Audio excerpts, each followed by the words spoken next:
Solar Energy Association. I serve as the Executive Director of ISEA. This year, we're very excited to host the Illinois Solar Tour again. We've been doing this for about a dozen years, and if you participated in past years, you'll remember that typically this is an in-person event. Last year, I think we had 140 open houses around the state. When we knew this last spring when COVID hit, that we were going to have to consider how to run the tour. So we've gone to this virtual opportunity this year, and it's great. If you've not had the opportunity to take a look at what's happening on the ISEA website, there are about 22 pre-recorded solar tours from folks all over the state, homeowners all over the state who are living powered by the sun.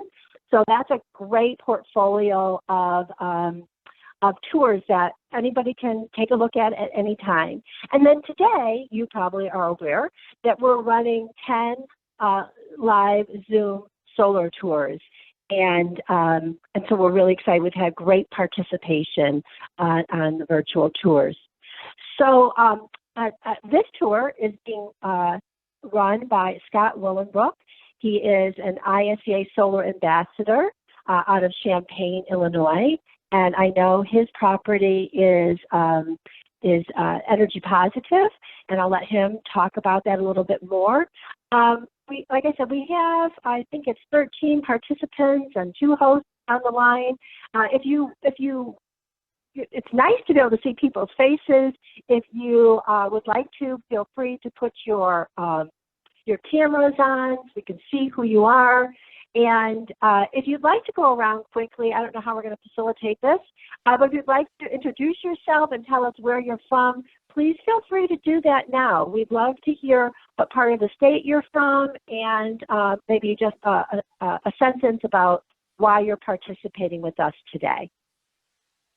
And everybody's on mute, so you have the power to unmute yourselves. So if you'd like to let us know a little bit about yourself, please unmute and do that now.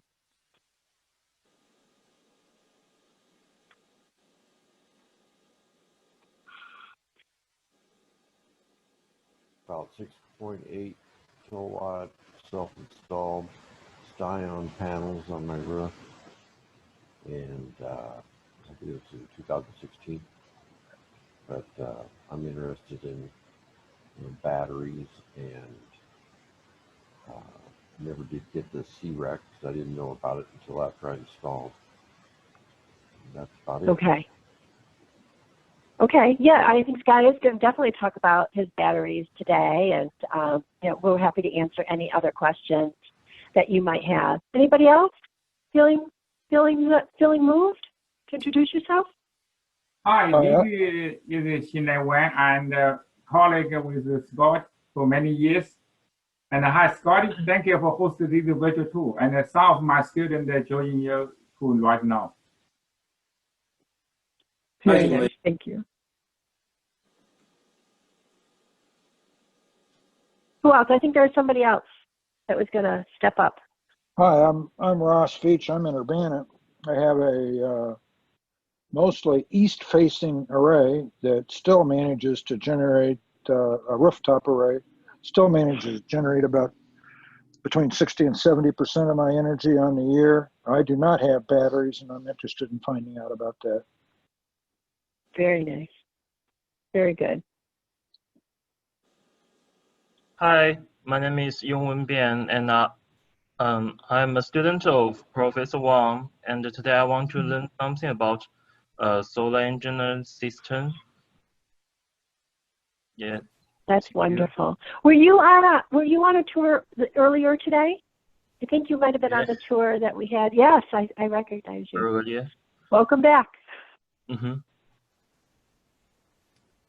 Yeah, I'm John Easley. I live in Champaign, not too far from Scott, and interested in, I have nothing right now, but interested in solar panels, but also interested in other types of things that were done to save energy and, make the house more energy efficient, so insulation or other types of things.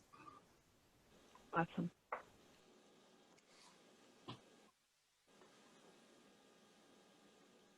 Okay. All right. Well, we will make people look. Know that you can unmute yourselves. You can also ask your questions as you think of them in the chat. So feel free to do that. But then, we will be asking if people want to unmute themselves and ask questions directly to Scott. So Scott, with no further ado, I'll let you introduce yourself and tell people all about how you are enjoying living with solar energy. Okay, thank you, Leslie. So can you hear me okay now, Leslie? I can hear you really well. Thanks, Scott. Okay, good. Hi, welcome everybody. Thank you for coming. If you're here in Central Illinois, you're realizing that it's a really beautiful sunny day, like the 15th in a row we've had here. And so welcome to another beautiful sunny day. I've had solar on my house now for 7 years, so I have quite a lot of experience with it. And I'm proud to say that it still works today as well as with the day I bought it. So I'm a big advocate for this. I'm a professor of physics at the University of Illinois, and I actually retired just a few weeks ago, so I have even more time to advocate for solar energy. All right, so I want to just, I know some of you are solar homeowners already, but I just want to show this one slide here, which gives the very basics of solar and, just to orient ourselves. And then I'll start talking about my specific house. Okay, so here is a generic house that has a photovoltaic array on the roof, as is written there, number 1, PV array. And sunlight is converted into electricity. The first thing it does is it heads into your house, into your inverter, item number 2 there. The point of that is to turn direct current electricity produced by the solar panels into alternating current electricity that's used by your house and used by our local electric grid. Once you have alternating current electricity, it gets distributed. So it heads to item number 3, your service panel, typically in the basement of your house. And from there, it goes to power your house. So you can see you have a line running from the service panel to a light bulb and to an electrical outlet. And that's all the loads in your house. Everything electric is being run by your solar. What if you have excess? What if your solar panels are producing more than your house is using? On a day like today, that is absolutely the case. Well, then that solar gets exported to the grid. And that's items number 5 and 6 in the picture. So it runs through your electric meter. Your electric meter is crediting you for the energy you're exporting. And then it ends up going to the local grid. It literally ends up in your neighbor's houses. But you get credit, you get financial credit for the electricity that you have exported. Notice also in this diagram, we have some electricity going to an electric vehicle. If you have an electric vehicle, as I do, then you also can use solar energy to charge your electric vehicle. Finally, of course, what about days when it's not so sunny? Or what about nighttime? Or what about in the dead of winter when you need a lot more electricity than you're producing? Well, then you're in the business of importing electricity from the electric grid. And your electric meter, of course, keeps track of how much you import. So in my house, in a typical year, I am importing about the same amount as I'm exporting. That's what you mean by net zero. It doesn't mean that at any given time, obviously at night, I'm importing all my electricity. So net zero means when your import and export is about the same. And in my case, I call myself a positive net energy house because I am producing enough electricity to power my house and 2 electric cars. All right, the next slide. Actually, before I go any further, are there any questions about any of that? I mean, this is an informal presentation. We have plenty of time, so any questions are welcome at this point.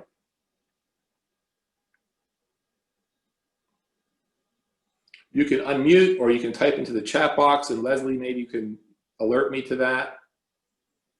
But anyway, let me go on. You're always welcome to ask questions at any time. So here's my house. this is what it looks like from the front. You notice you can walk past my house and not know that it's any different from any of my neighbors' houses. It doesn't look unusual, but it is very unusual. It's a 1929 house, but it has a very modern energy system. So the photovoltaic makes electricity. My heating and cooling is done through a geothermal system, which is the most efficient way to turn electricity into heating and cooling. Now, in order to reduce my need for heating and cooling, I first had the house weatherized, and I noticed one of my neighbors here is interested in that. So let me mention at this point that I have a website. If you Google Colonial Solar House, my website will come up, and you can find out all sorts of details about my house. You can see what contractors I used for weatherization or for the solar photovoltaic or anything you want to know. And you can always email me. I'll give you my email address at the end. Well, actually, I'll tell you right now, it's WILLEN, Willen, at illinois.edu. My appliances in my house are efficient. You know, I try not to be wasteful. Of course, almost every single one of my 75 light bulbs is an LED bulb. I have one or two that are still not. And then, of course, electric vehicles are a much more efficient way to run a vehicle than gasoline is. So I've eliminated my gasoline use. I almost buy no gasoline. I'll tell you I do occasionally, because one of my cars is a plug-in hybrid electric vehicle, and so it can run on gas. So I will talk about all of these things. I'm going to sort of head outside now and show you these things in real time. Again, let me pause here if there's any questions at this time. You know, either raise your hand or unmute yourself.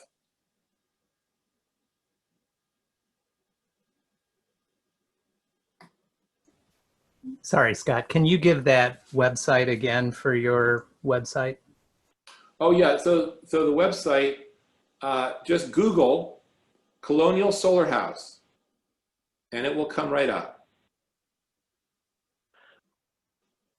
Okay, Scott, can you hear me? Yes? Okay, good. Tim has a couple of questions in the chat, so let me read those to you before you head on out. The first one is, since you're a positive provider, do you get a refund on your electric bill? Oh, nice question.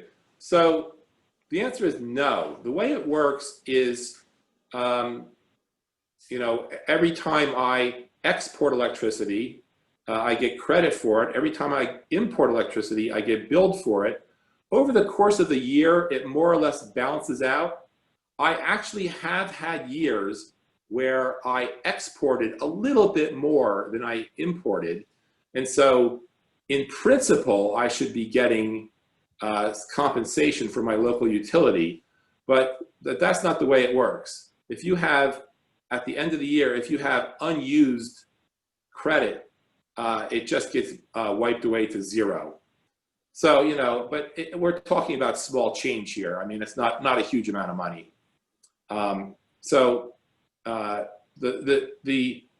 By the way, the reset happens every year in the first week of April, where, you know, at that point, if you have unused credit, well, it just gets taken away from you and it goes to zero. So that sort of tells you don't want to build a solar array that's too big for your house. But typically, that's not a problem. And if it ever were a problem, just buy an electric vehicle. I promise you that will eat up a lot of your electricity. There you go. So, Scott, do you have in the your Ameren service territory, correct? Yes, Ameren, yes. So do you have a choice between April and October to do your true-up? Yes, you can reset either April or October. I chose April. Okay. Kim has one other question at this time.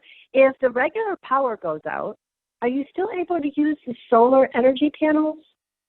Excellent question. So prior to this summer, the answer was no. The way the the way the solar panels work is they need, or actually to be precise, it's the inverter, that inverter that converts the direct current into alternating current. It needs to sense the local electric grid. If it doesn't sense it, it shuts itself down. and then your solar panels will shut themselves down. So the typical setup is that if there's a power outage in your neighborhood, your solar also gets shut off and you're out of business. However, this summer I installed 2 Tesla batteries in my basement, and I can show you those later if we have time. And those batteries now do allow me to completely decouple from the grid.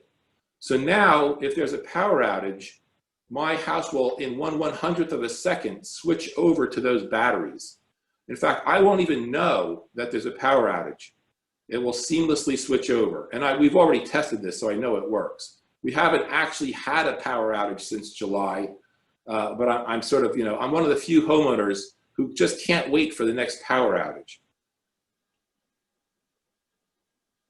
And, and I should say, and once I'm decoupled from the grid, then my solar panels can work as well. So in principle, I can run my house, 100% off my solar panels now, as long as I, my electricity needs are not too great.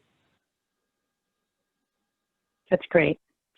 We don't have any other questions yet, so did somebody unmute? I want to chip in one thing, and I think the rules, correct me if I'm wrong, are that during a power outage, you don't dare let any of your power leak back out into the grid, because that could kill people that are working on the lines that are expecting to be down.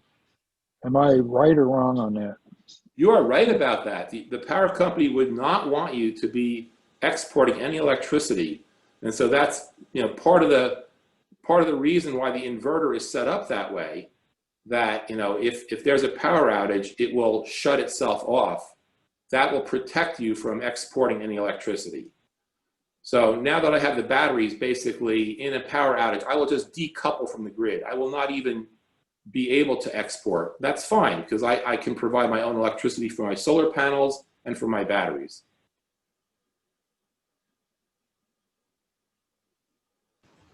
Scott? That's great. Anybody else? Excuse me, Scott, is that through a automatic transfer switch? Yes, it's all automatic.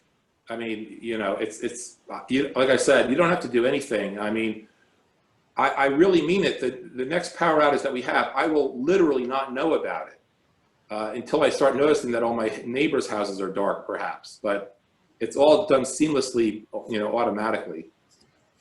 And are you on Power Smart pricing? I am on Power Smart pricing, and congratulations for even knowing about that. If you're a solar homeowner, and I want to actually acknowledge my friend Rick Hanna, who I noticed is on this call. He's the one who convinced me that if you're a solar homeowner, you definitely want to be on Power Smart pricing. In fact, I'll go further. Even if you're not a solar homeowner, you want to be on Power Smart pricing. And if you own an electric vehicle, you absolutely want to be on Power Smart pricing, right? This is the program where you get charged at the market rate for electricity. Roughly speaking, in the middle of the night, electricity is super cheap. And during the day, it's expensive, especially late afternoon. Well, when is your solar producing electricity? During the day. You export it, you get compensated at a high rate. What about your electric vehicle? Charge it at 2 in the morning. Electricity is super cheap then. So you're charging your car for almost nothing. So Power Smart pricing makes a lot of sense in any case, but especially if you have solar or an electric vehicle.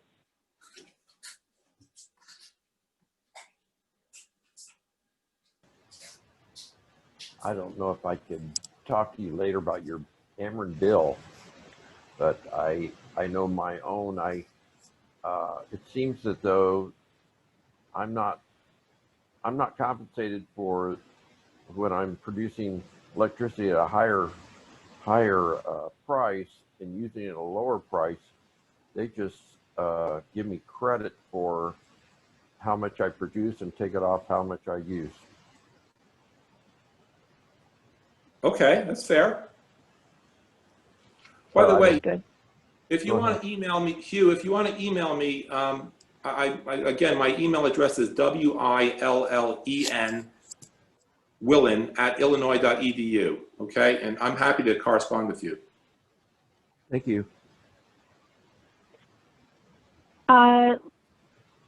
making sure I'm off mute. Let's see here. Kim also wanted to know, Scott, do you still have to pay the delivery charge that's on the power bill? Good question. So every time you import electricity, you are paying a delivery charge. Every time you export electricity, you're getting credit for a delivery charge. So that means if your house over the course of the year really is net zero, your net delivery charge is zero. And that typically is the case for me. Okay. I think you can be on the move now. Okay, let's try it, Leslie. Scott, if you want to go do show and tell. Okay, so let's see.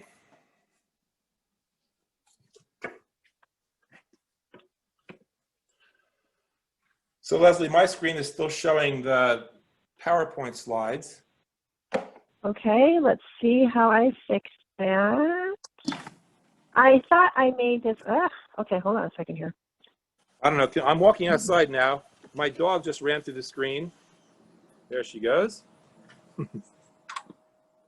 Hold on a second, sorry.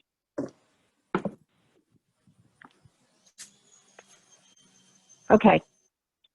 I think that's it now. I'm seeing your, yes, I think graph. so. Yeah, you cut it out. Yeah. So can people see my, so this is my garage, and that is actually an east-facing array on my garage. Can people see that more or less? Yeah, that's a great shot. Okay, good.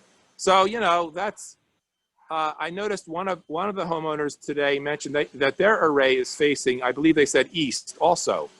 So as they said, east is not ideal, but it's not so bad. If you have an east-facing array, it's going to generate over the course of a year about 80% of what a south-facing array will generate. So, you know, in my case, I thought, yeah, 80% is pretty good, and it works out well for me.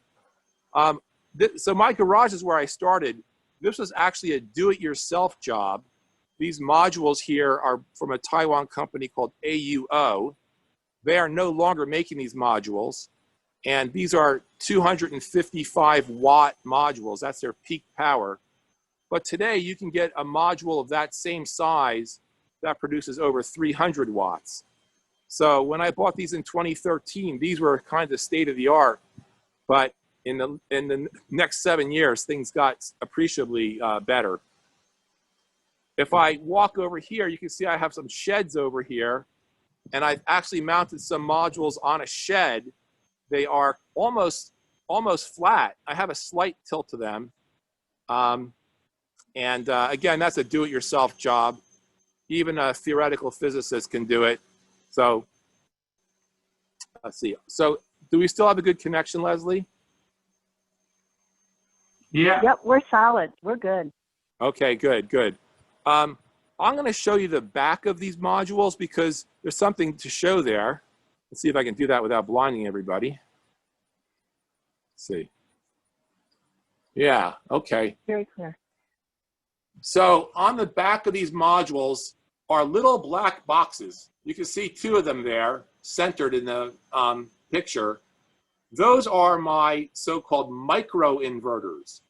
So instead of having one big inverter that all my modules feed into, every module on my array has its own little micro inverter. And that's where the direct current gets changed to alternating current. These microinverters were actually invented at the University of Illinois. And so, of course, I had to have them. And they are now, that company got bought out by Enphase, which is a major microinverter company, and it's used on many different modules in the market today. So you can still get the University of Illinois modules. They're just called Enphase now. Back when I bought them, they were called Solar Bridge. The advantage of the microinverters is that I have a lot of shading issues at my house. For example, let's see, again, I don't want to point you into the sun, but you can see I have a utility pole right there.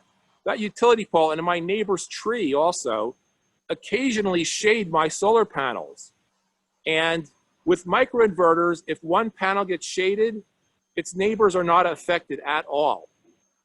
in a typical setup where you have just a single large inverter, if one panel gets shaded, it will affect its neighbors. I didn't want that to happen, so I decided that microinverters was the way for me to go. I should mention there's something in between the two, which is called optimizers. That's where you again have just a single inverter, but the optimizers kind of mitigate this problem of one module getting shaded and affecting its neighbors. With an optimizer, if one module gets shaded, it will still affect its neighbors, but not that much. So doing just one big inverter with optimizers is an ideal setup for many people. Okay, any questions about the solar or the microinverters here? Let's see, there are some questions in the chat. Let me look here. I want to make sure I go back far enough. I haven't missed anybody. Rick's here about the batteries, just so you know. What kind of panel degradations have you seen, assuming you can monitor individual panels, which I guess you can since you have the microinverters? Yeah, great question. By the way, while I answer that, I'm backing up here so you can see the roof of my house. You can see the modules up there. You can also see that I have a Japanese maple in front of the modules. It doesn't shade the modules, but it's kind of blocking your view of them a little bit. And I actually also have a little, in the foreground, a little paper bark maple that replaced a large tree that I removed that used to shade the roof of my house. So I wanted the solar more than I wanted the tree. So I removed a huge silver maple, and at the place I put a small paper bark maple that will not grow tall enough to shade the house. So, you know, in 10 years, I'll have a beautiful Japanese maple and a beautiful paper bark maple behind my house, but neither of them will shade the panels. So the question was degradation. That's a good question. After 7 years, you would expect about 3.5% degradation. I cannot say that I have noticed that, but you know, 3.5% is not very much. So it's not clear that I would have noticed it anyway. I am able to monitor each individual module because my microinverters give me information on each and every module. I actually have 69 modules. So, you know, I think that the thing I'm noticing this time of year is my modules are a little dirty right now because we have not had a good rainfall here for several weeks.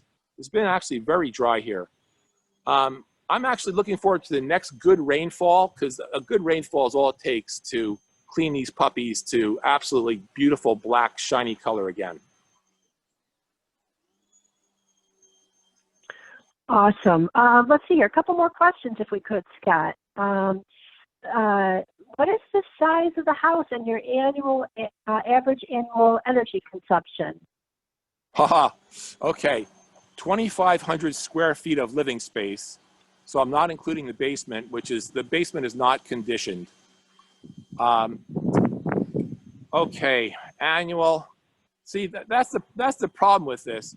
I can't tell you what my annual energy consumption is because I know that my net annual energy consumption is 0.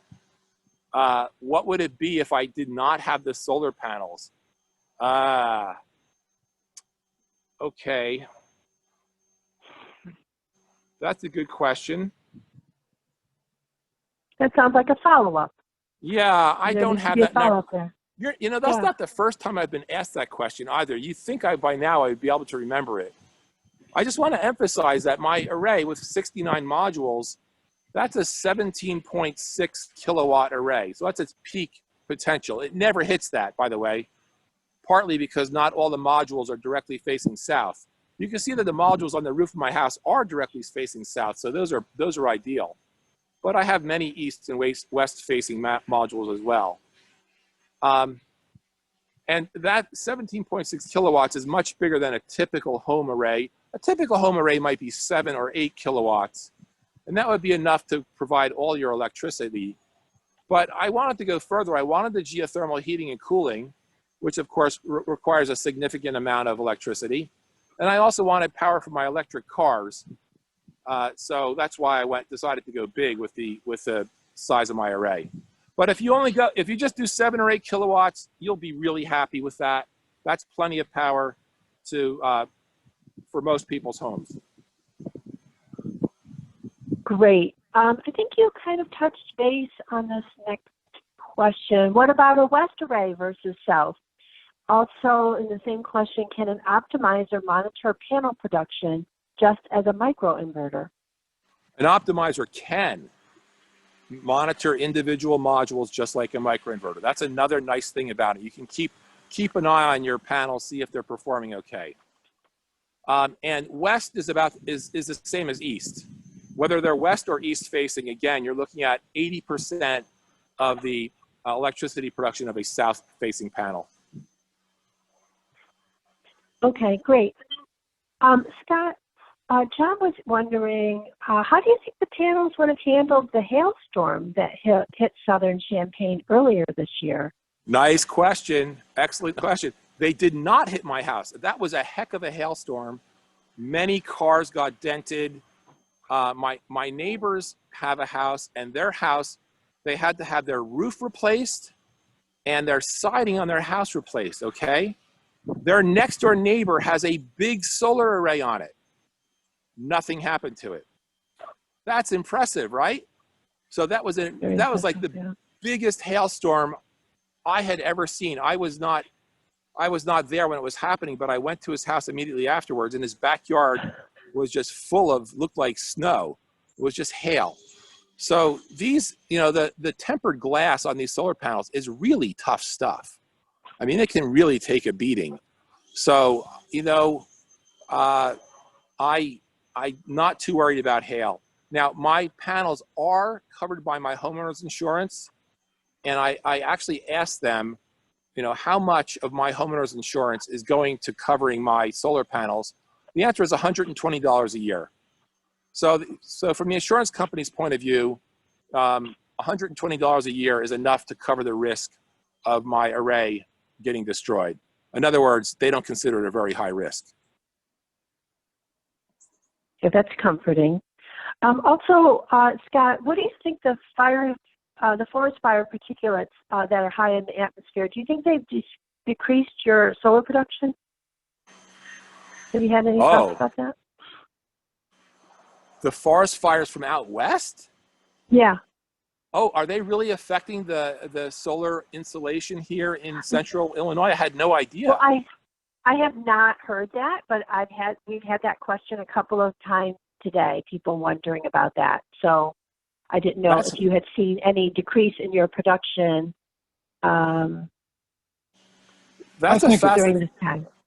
I think it did affect it on the few days that it was kind of obvious that we had smoke in the upper atmosphere. The production was down. Interesting. Well, thank you for telling me that.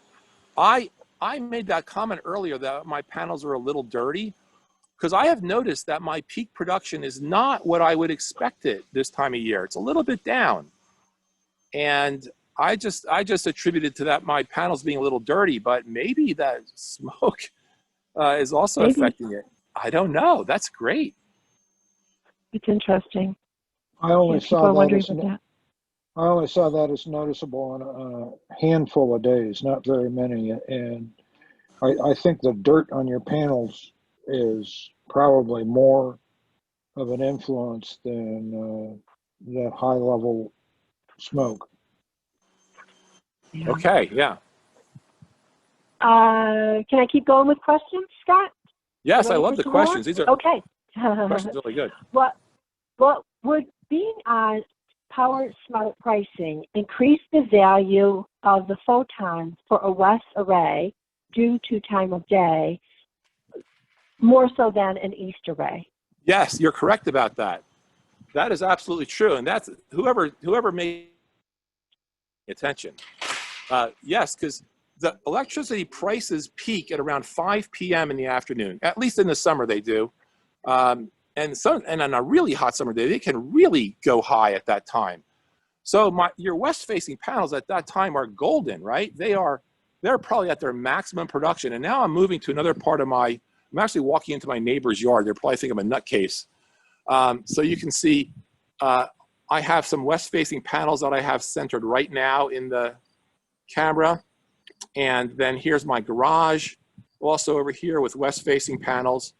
And like 5 p.m. in the summer, those guys are just maxing out. And yes, I'm exporting that electricity to the grid, and I'm getting compensated at a large rate for that. So yes, I mean, if you had a choice between West and East on Power Smart pricing, you'd be better off with West.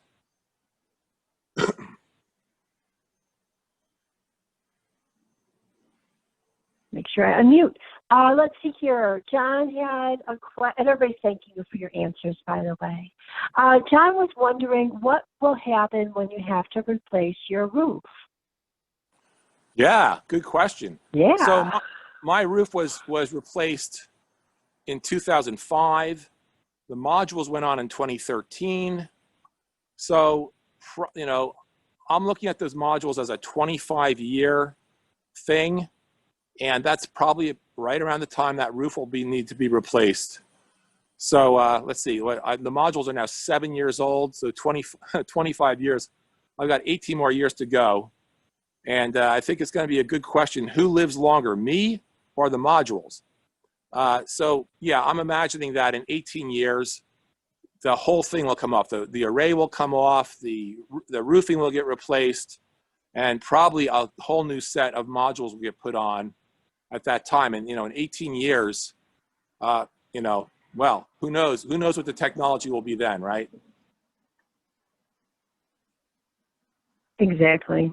Exactly true. That's all the written questions we have right now. Would anybody want to unmute themselves and ask Scott a question directly? Please feel free to do so.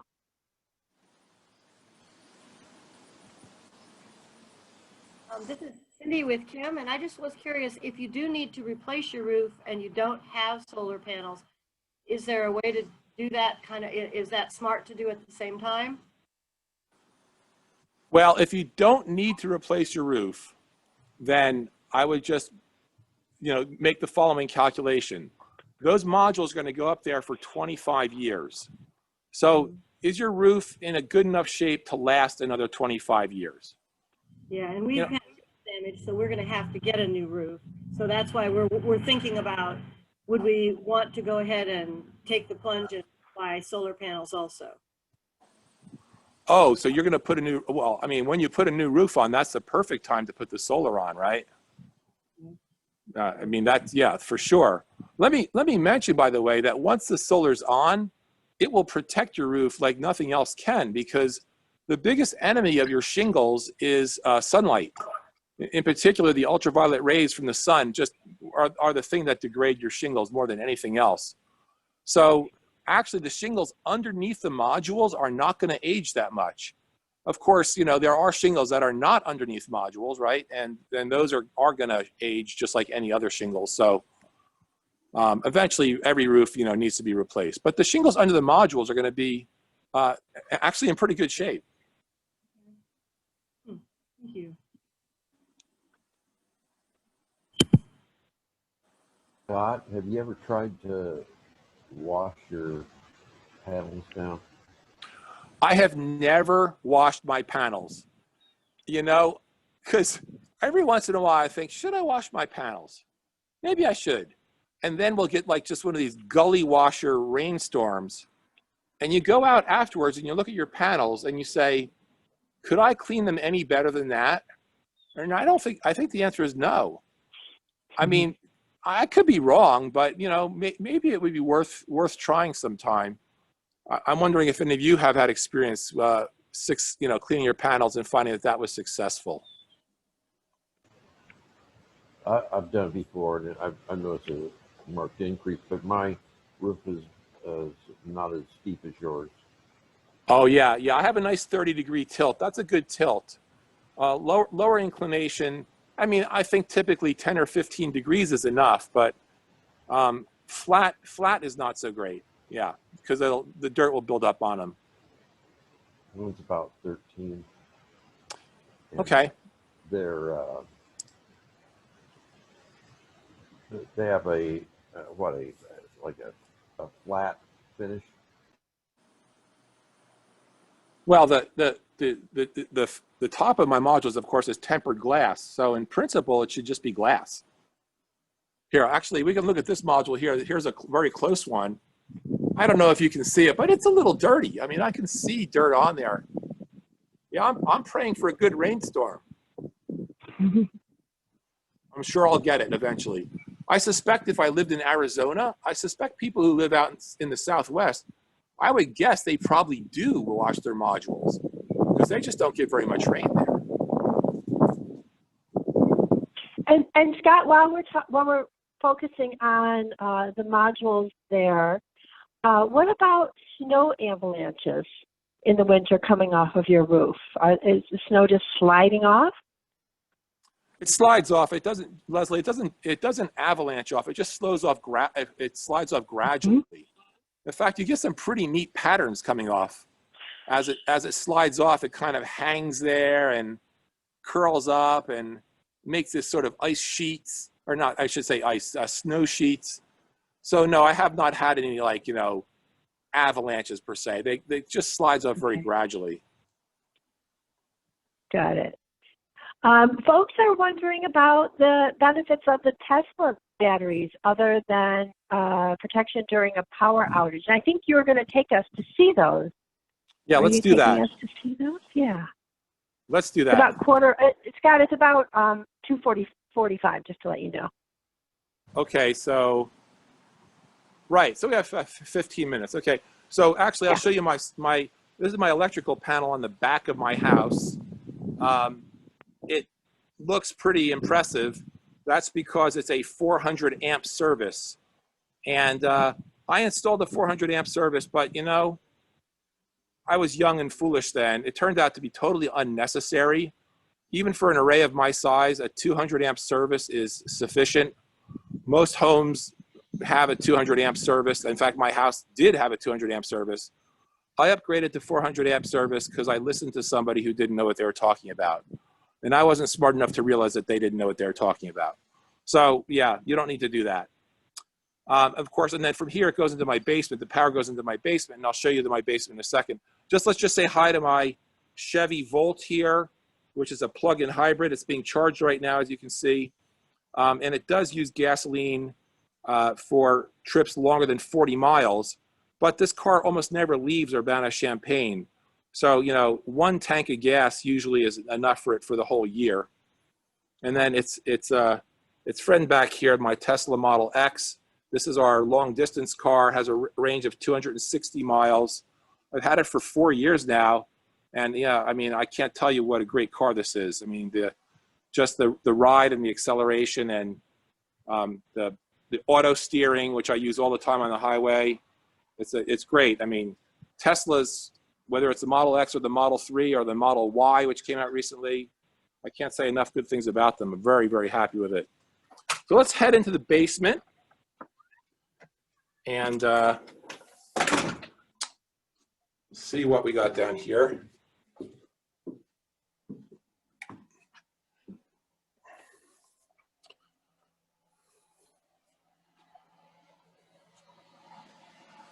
So this is my utility room.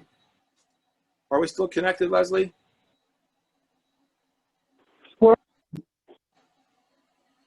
Oh, maybe not such a good connection. No, you're doing fine. Yeah, yes, good. We're still Okay. good. We're still good. Okay. Oh, we're good. So yeah, my utility room, I have lots of, like most people, lots of tools and stuff down here. I'm going to show you over here, back tucked away there. You can see ESLA, that's the Tesla Powerwall batteries. There's two of them. They're just stacked. You can see one on top of the other against the wall there. So they don't take up very much space. And they're sitting there. They are my backup batteries. So if I have a power outage, the house will automatically switch over to those batteries. Let's go over here. You can sort of see this is the side of them there. Right above them is my That's my monitor. That small box there is my monitor for my solar panels. Here's my distribution panel for the house. That's a 400 amp distribution panel. And here's the controller for the Tesla batteries. So it's all here on one wall. And like I said, if you know, we tested this already. I mean, if the power goes out, you don't even notice it. I actually set it up with Ameren so that they'll text me whenever there's a power outage. That way I'll know that it's happening.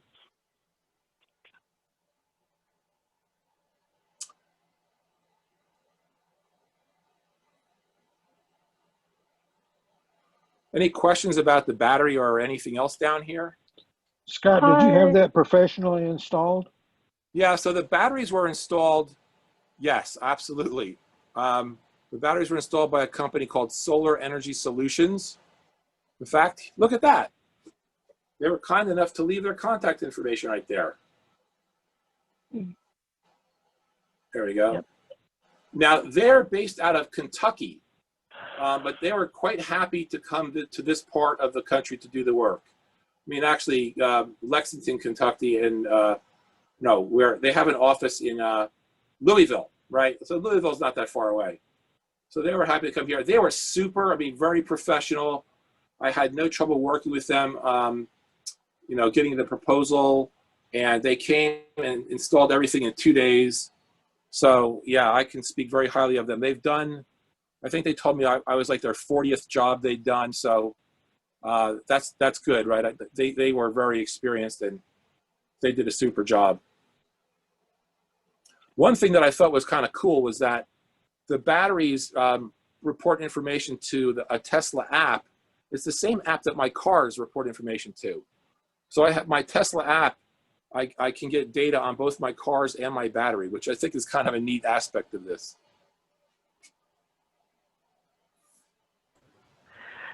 So while we're talking about installers, it's always great to hear when a homeowner or a consumer has a good positive experience with their installer. That's great to hear, Scott. A lot of things cross my desk every day, and they're not always positive, but so it's nice to hear the positive stories. I do want to mention that if folks are considering going solar, one place to explore installers in your area is on the Illinois Solar Energy website, which is just illinoissolar.org.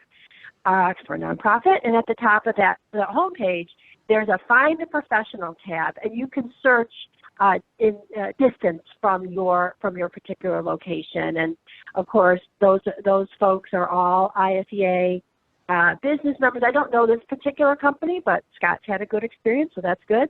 But the folks, that are our member are listed there are all our business members, and I have great confidence in their abilities. We do recommend at ISEA that you get a number of different quotes. Different installers see things slightly differently, and in order to make, just as any large major purchase you would make, you want to go out and do your due diligence. So we suggest have 3 people come out and give you a free site visit and take a look at what you've got going there. So that's the little commercial for the ISEA business members. I also want to, there are a couple of questions about the batteries. So let's go back to that for a second, Scott.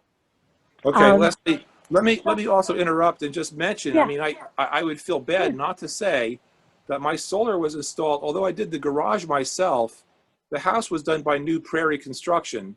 New Prairie Construction is a home remodeling company that's been in our community for probably 30 years now. And after they enjoyed doing my solar array so much, they started their own solar division after that. And they've done, around 100 homes in Urbana, Champaign now. So New Prairie Construction is a very, very good company, and they're very good at installing solar as well. Yeah, they are ISEA members, and they do have, from what I hear, they have a very good reputation. So that's That's very, very nice, Scott. Thanks for mentioning that. Somebody else had something? I'll vouch for New Prairie as well. I have a question. All right. I've got a couple of, I'm sorry, somebody else? I Excuse me. want to run this by Scott to make sure I'm right, but what I understood about the batteries is that you can either choose to have batteries as a backup, or you can choose to have them run at night when you're not getting solar. And also that I've heard that you can't power your batteries at night using power smart pricing to kind of offset the price. Is this correct? You have it absolutely correct. So the batteries are considered part of my solar system. And so they can be charged by the solar, but they cannot be charged by the grid. So yes, if I want to run off my batteries at night, I could do that. Of course, since you obviously understand power smart pricing, it would not be smart to charge my batteries off the grid at night, right? Sorry, I said that wrong. It would not be smart to power my house from my batteries at night, because I can buy electricity so cheap at night. So yes, right now I just use the batteries as backup. They're just sitting there waiting for their big chance to help me out during the next power outage.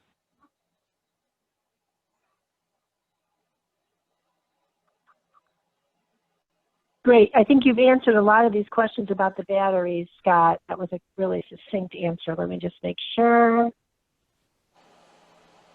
Well, if the power goes out, how long could the batteries sustain the house? I guess that depends on how much power you use when the electricity goes out. But what would you say? I can answer that. So in the fall, summer, and spring, I think I could go indefinitely being decoupled from the grid. The reason is that the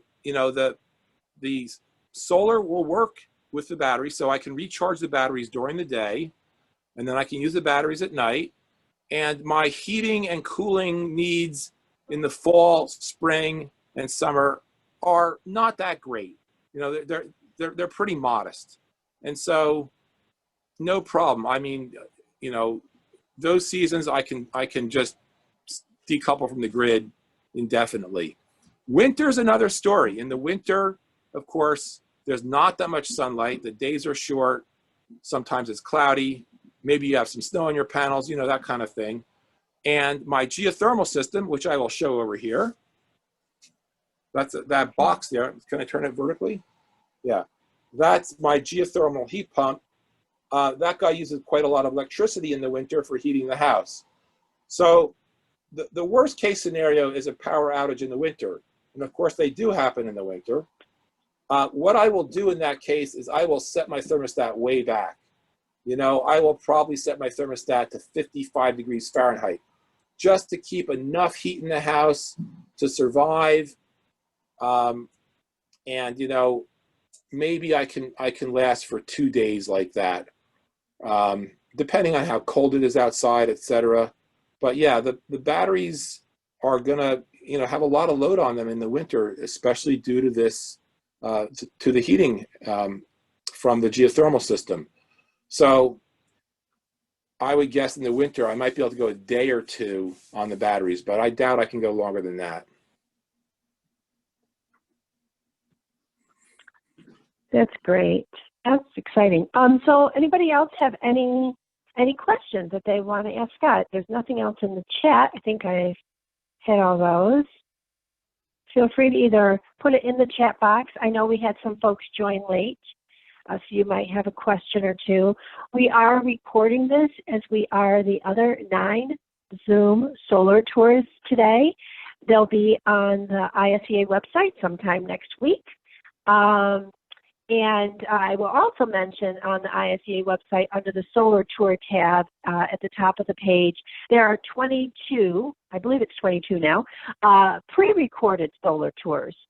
So folks all over the state have pre-recorded some tours like this, and those will live on the ISEA website for quite a while. So feel free to go and listen into those. But we wanted to do these live tours, so we asked our very favorite solar ambassadors, our volunteer group, if they would take the time to give the live tour so folks can ask questions.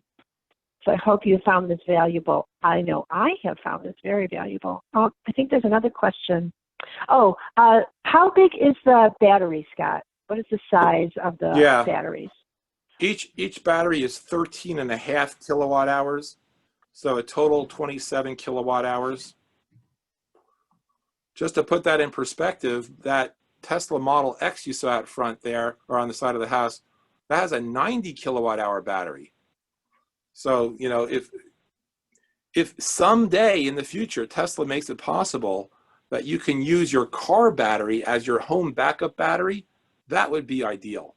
I personally think that day will come, but we're not there yet. So for now, I have this 27 kilowatt hour total battery in my basement.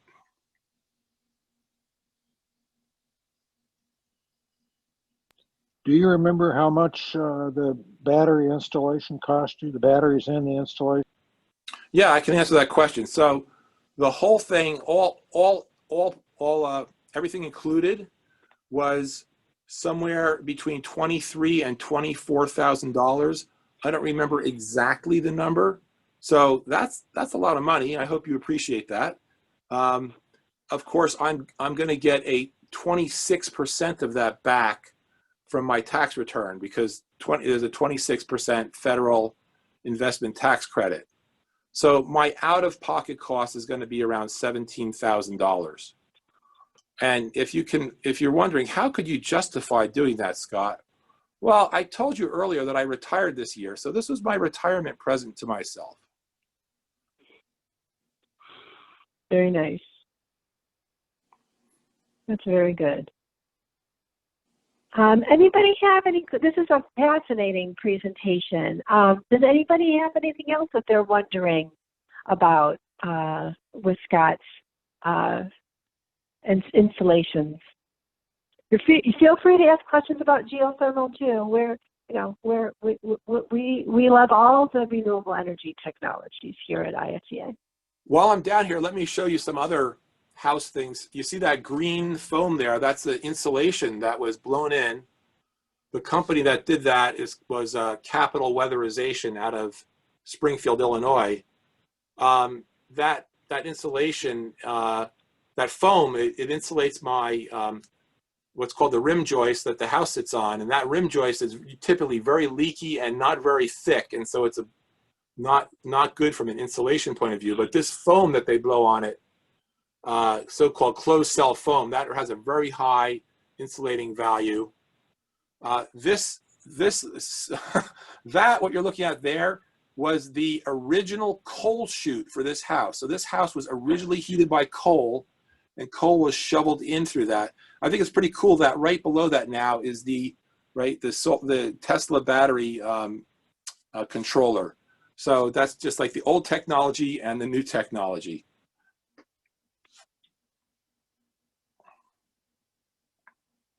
Yeah, that's fun. It's very fun to see.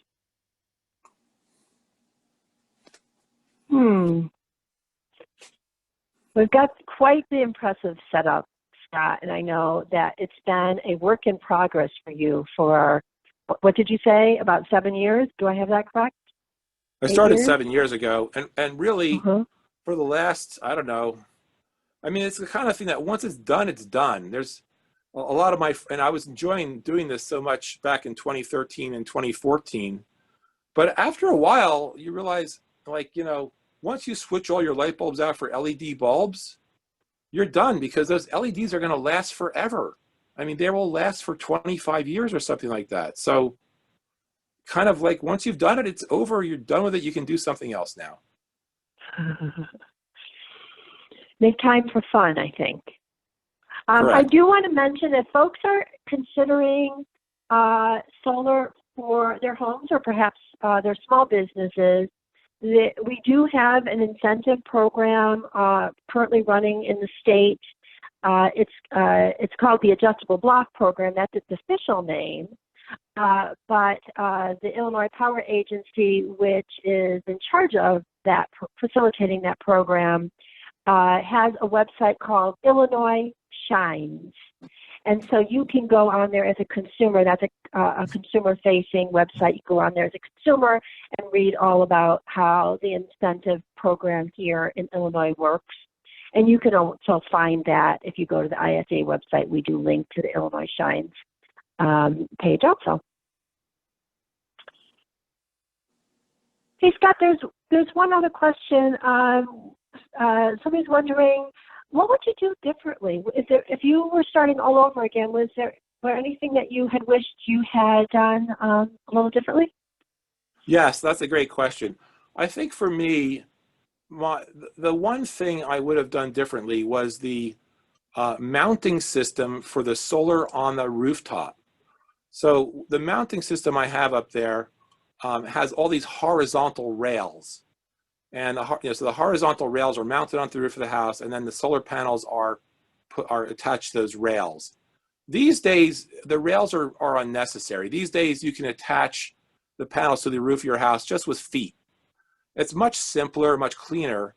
And what I found over the years is that the rails, even though they're not, they're lifted off the roof of the house by a couple inches, clever squirrels have figured out how to build nests under the solar panels anyway.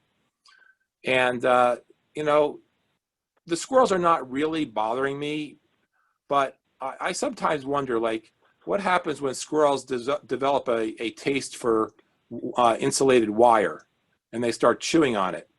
That has not happened, but my neighbor across the street, he has the simpler mounting system where they're just feet on the solar panels, and he doesn't have any squirrels building nests under his. So I think that would be something to really consider, trying to stay away from those horizontal rails. That's a good flag. Okay, well, we're a little past the top of the hour, although we did build a little extra time in for each of the Zoom solar tours today in case people had lots and lots of questions. So I'm going to take another look at the chat. Mostly people are thanking you now, Scott, for taking your time, spending all of your good energy today to communicate more about how folks can get involved in the clean energy economy. Wait, what? Well, hold on, chat's getting, oh yeah, people are just thanking you in the chat.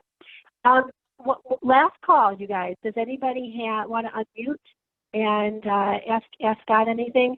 We are, I think I mentioned already, we're recording this, all the videos from the tours today, as well as the pre-recorded ones you can find on the ISA website. We really appreciate people taking time out of their Saturday afternoon to come hang with us.